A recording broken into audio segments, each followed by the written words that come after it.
there. I'm Marcie Roth, and I have been working in disability rights for my whole adult life, and actually since um, I was a freshman in high school.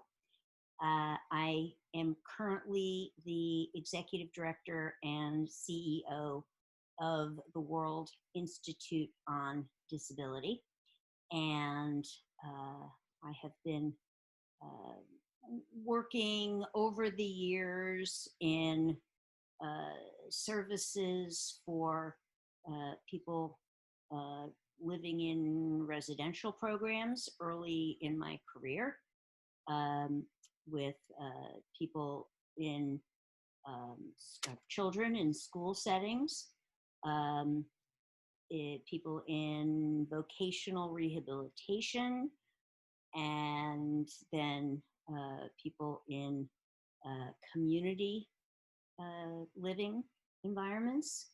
Then along the way, I became very involved in disability rights and um, uh, very involved in the early days of advocacy before the ADA was introduced. Um, and then I've worked for disability advocacy organizations um, almost ever since. In addition to my own disability, I'm also the parent of two now adults with disabilities. Um, my husband also has a disability, and much of my family also happen to be people with disabilities. So, um, disability rights is just a part of everything I am and most everything I do. I did spend uh, uh, from 2001 um, and onward focusing very much on what happens for people with disabilities before, during, and after disasters. And that's been a real particular laser focus of mine ever since. And in fact, I had the opportunity as an appointee in the Obama administration to spend just about 8 years at FEMA, establishing FEMA's Office of Disability Integration and Coordination, and building um, a cadre of disability experts focusing on supporting governors and uh, emergency managers, and most particularly engaging people with disabilities and disability organizations in emergency preparedness and then throughout disaster response, recovery, and mitigation. So, one last piece, since I have been with the World Institute on Disability since last September, my ongoing focus on global disability rights has really been something that I've had much more opportunity to be actively involved in. And I have spent um, the time since joining WID building a strategic planning process and supporting the organization to establish new priorities, taking a look at the organization's mission, and very recently establishing 4 particular areas of focus for the organization as we move forward. I first became aware of disability at a very young age. I had a best friend in first grade. His name was Gregory, and um, he and I were just wonderful friends. We spent a lot of time together. And then all of a sudden, one day, Gregory was gone. And I didn't know what happened to him or where he went. And it wasn't until many years later I found out that uh, Gregory had Down syndrome and he had been removed from my kindergarten class and first grade, I think it was at that point, and apparently had been sent to some other school somewhere. Um, and the loss of his friendship was pretty surprising, and I didn't understand, where he went. Um, Looking back on it, it's kind of peculiar that we didn't get to still be friends because he didn't move away. He just stopped going to my school. Um, but I um, I remember just being confused, and then over the next number of years, I lived in a town that was also the home of Save the Children. And I was always very interested in the work that Save the Children was doing. And I am embarrassed to admit my, earliest involvement in humanitarian work was um, from a very charity model approach, and I spent a lot of my childhood raising money for Save the Children and getting involved in other activities that were um, uh, you know very much following the charity pity model, and certainly not a model of you know making making space for and supporting and lifting up other people with disabilities. Um, the onset of my disability wasn't until many years later, but when I was in high school, I had a requirement to do um, uh, I can't even remember what it's called now. Community service. Sorry, I had an opportunity to do, or had an obligation to do community service, and I started off.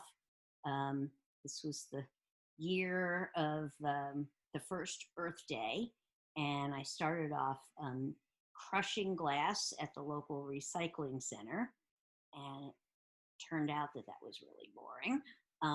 But lots of my classmates were volunteering at a state institution for people with disabilities, and I um, uh, joined them once a week. And looking back on it again, it was pretty shocking that at 13 years old, I was assigned as the teacher of a classroom of 30 adults who had never had the opportunity to attend school. And they now had a 13-year-old teacher once a week. Needless to say, I learned way more from them than they learned from me, but we had a lot of fun, and many of them became friends, um, you know, very much along the rest of my path. And unfortunately, some of them are no longer alive, but there are a couple of people who are still very much a part of my life. And um, fortunately, they were successful in liberating themselves from that state institution. And so they and many others taught me a lot. But the real pivotal experience for me, I was working back at that state institution.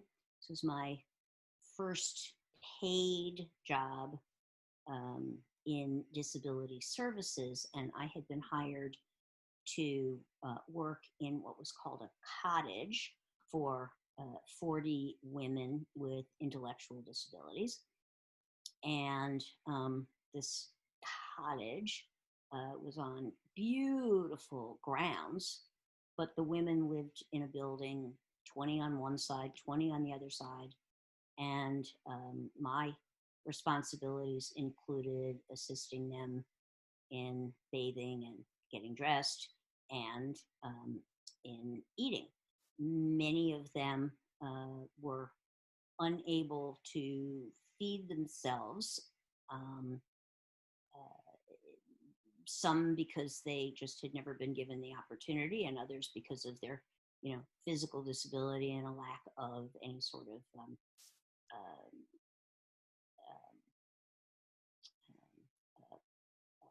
adapted utensils or other equipment. So as I was feeding people, sort of the routine was the same every day. A plate would come out and there would be 3 mounds of food on the plate. One mound was always brown, one mound was always green, and one mound was always white. The meat, the vegetable, and the starch. And I know that people like to eat their meal different ways. There would also be a dessert every day, Jello or ice cream or something again in a mound. And so I would spend time with each of the individuals who were having their meal, and would sort of just be kind of working together, trying to figure out, did they prefer to have, they prefer to either eat their dessert first. Some people like to do that. Did they prefer a little bit of the brown and a little bit of the white all on the same fork? Did they not want their food touching? And so I would sort of work back and forth with them to try and kind of figure out what their preference was. And I got in trouble because I was spending too much time. And ultimately, I was moved to a different position because I was taking too much time giving people an opportunity to make some choices and express some preferences. So that was extremely pivotal.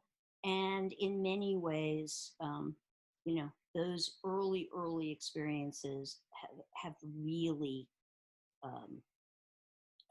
totally driven who I am and what I believe all these years later.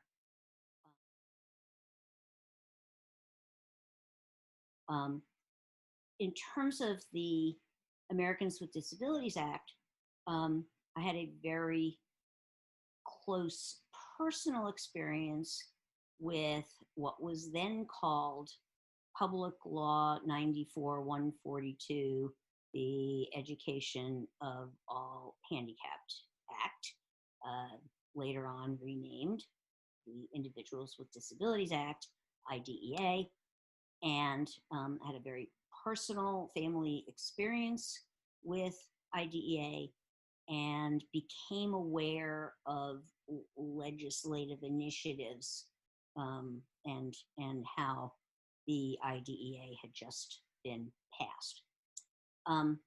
And then I started to become more aware of the work being done, um, and this was back in the 70s, work being done on some other legislative initiatives.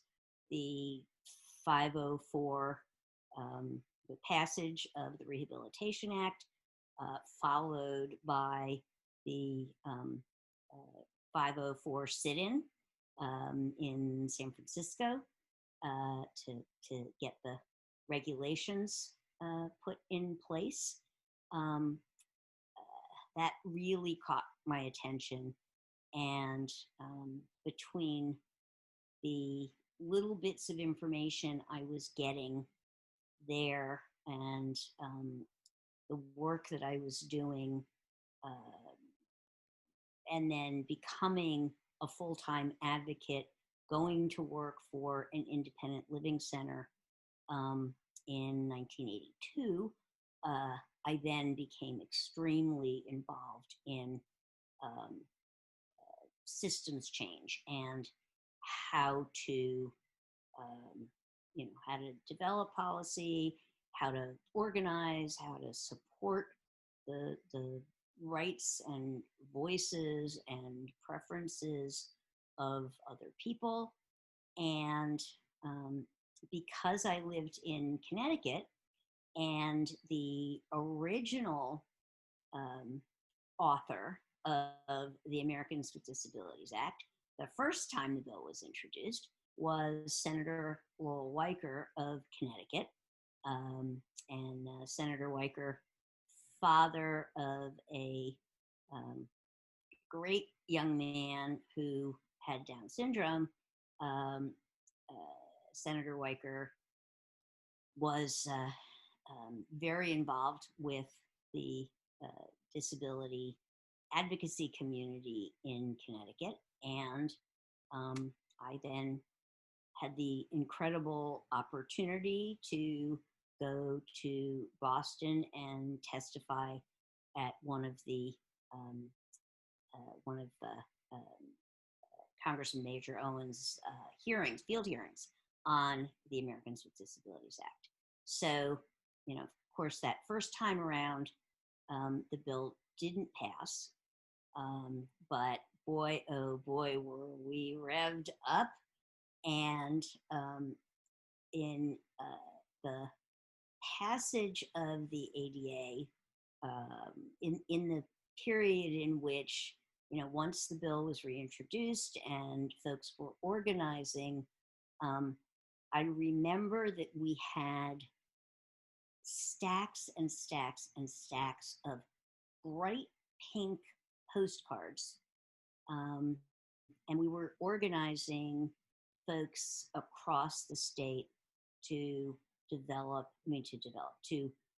sign those postcards supporting the passage of the ADA. And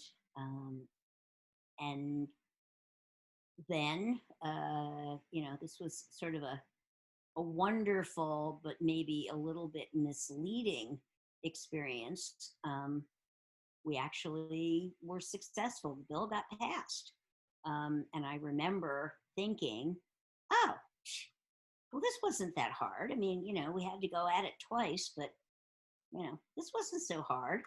Let's take on some more legislation. So turns out it wasn't as easy as it looked to me. It wasn't just about, hot pink postcards and meetings and marches and, that all helped. But even that sometimes these days doesn't seem to be enough to change policy. So the ADA has had a huge and sweeping impact, and it's important for me to begin as I talk about the present day as we're embarking on ADA 30. It's really important to start with how much things absolutely have changed.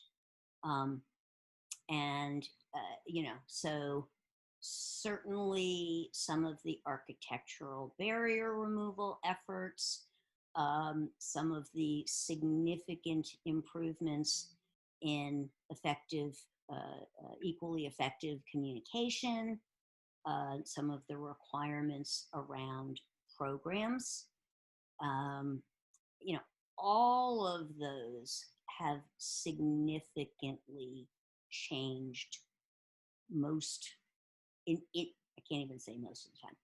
Often.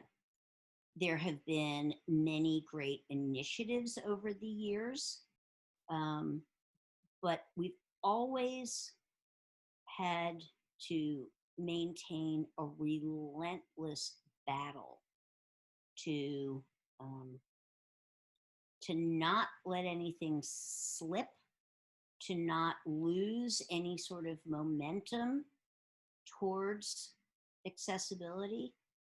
Um, if we if we look away for a minute, our rights will be swept away from us. And I can, certainly talk about the very present day and um, what I have to say about where we are today um, is not great, and so I do want to take a little bit more time to call out the significant um, progress in um, so many aspects of daily life in which um, we can call out failures of ADA um, compliance, enforcement of the law, but um, it is oftentimes in comparison to the examples of where it's working. So when transportation is not accessible, we're calling it out because we know the good and promising practices that have been in place for transportation accessibility make the failures so much more egregious. In housing, in employment, in the kinds of assistive devices that are available, the universal design of places and things, all of that points to the the examples of where we are getting it right, and in stark contrast, the areas where we are egregiously getting it wrong. And I have to say that just very recently, I have led my organization's involvement in a petition to the U.S. Department of Health and Human Services, demanding that people with disabilities be immediately relocated out of nursing homes and other congregate settings due to the horrific circumstances in those congregate settings due to COVID-19 and the failure to provide appropriate protections for people with disabilities in institutional settings. The ADA, back in 1990, very clearly gave people with disabilities um, significant rights. And uh, even when challenged in um, you know 1999, the um, Olmsted case, which was a Georgia case, and two women who Lois and Elaine, Lois Curtis, an incredible woman I've had the pleasure of being with on a number of occasions. The two of them uh, demanded that they had a right to live in the most integrated setting appropriate to their needs. And the decision, the case went all the way to the Supreme Court. And I was among those who slept out on the steps of the Supreme Court on the night before their case was heard. And I was among the folks who celebrated out in front of the Supreme Court on the day that that decision came down in favor of Lois and Elaine's right and the rights of thousands, tens of thousands, millions of people with disabilities to be to live in the most integrated setting appropriate to their needs. Given that we are 21 years after that decision, yesterday the American Civil Liberties Union submitted a petition, and the World Institute on Disability joined a number of other disability organizations in bringing that petition, demanding that people with disabilities be immediately relocated out of these congregate settings. Tens of thousands of people have died in the last 100 days. The genocide of people with disabilities because of the failures of implementation of that Olmsted decision and the failures of our government to provide the kind of supports and services that enable people with disabilities to live safely and with the support they need in place in the community. And very infuriatingly, our continued persistent calls for people with disabilities to be adequately served in these in disasters have been ignored. And the bottom line has been that, again, over the last 100 days, tens of thousands of people with disabilities have died.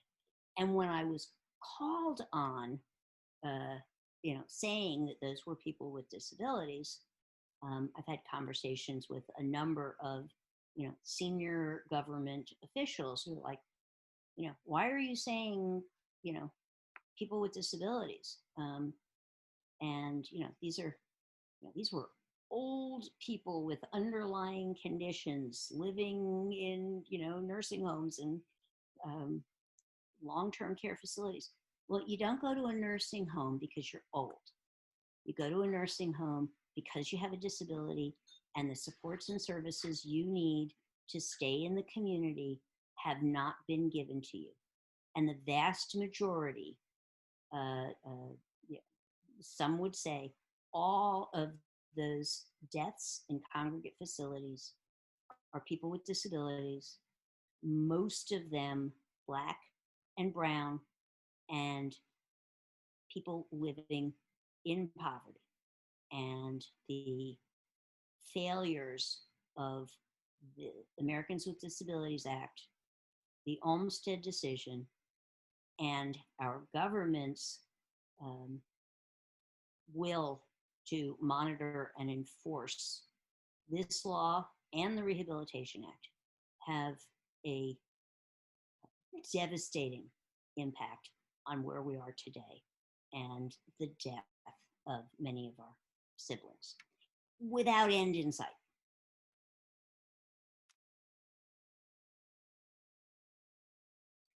The one thing that must happen, um, people with disabilities have civil rights protections by law. And the one thing that must happen is that their rights are monitored and enforced without exception. Following the law is not enough. We need universal design to be the standard. We need accessibility and accommodation to be readily available. But we must have monitoring and enforcement. Every federal dollar is supposed to be spent in compliance with the Rehabilitation Act and between what the Rehab Act and the ADA require. There should be no room for people with those civil rights protections to be repeatedly denied and unable to fully participate in home and community life. Monitoring and enforcement must be the floor. I have a ceiling, but enforcing these civil rights laws is absolutely the floor. So what we can do right now is, one of my favorite sayings, never give up, never give in. Another of my favorites, nothing about us without us. We, as disability community leaders, need to stick together. We need to center our work around people who are multiply marginalized, excluded. We need to be sure that we're not wasting our time with infighting and with the kind of divisive, childish behavior that some folks are still stuck on engaging in. We absolutely must reach a hand forward, reach a hand back, stick together, and continue relentlessly to work towards the realization of the goal that the ADA was written around, and so many of our siblings have fought so very hard for. We've lost a bunch of those hardworking, visionary leaders. Many of them have been lost in recent years. Some of them have been lost along the way. We have an incredible legacy to care for. We have huge opportunities to work towards. Technology has the potential for leveling the playing field if, in fact, people have real access.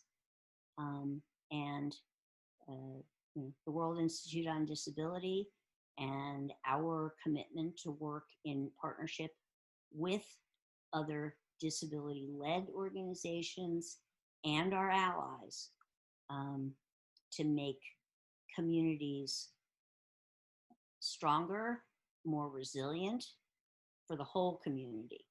Because when we get it right for people with disabilities, I think the whole community not only benefits, but is stronger for our leadership, our contributions, our expertise in what it takes to make daily life work for everybody.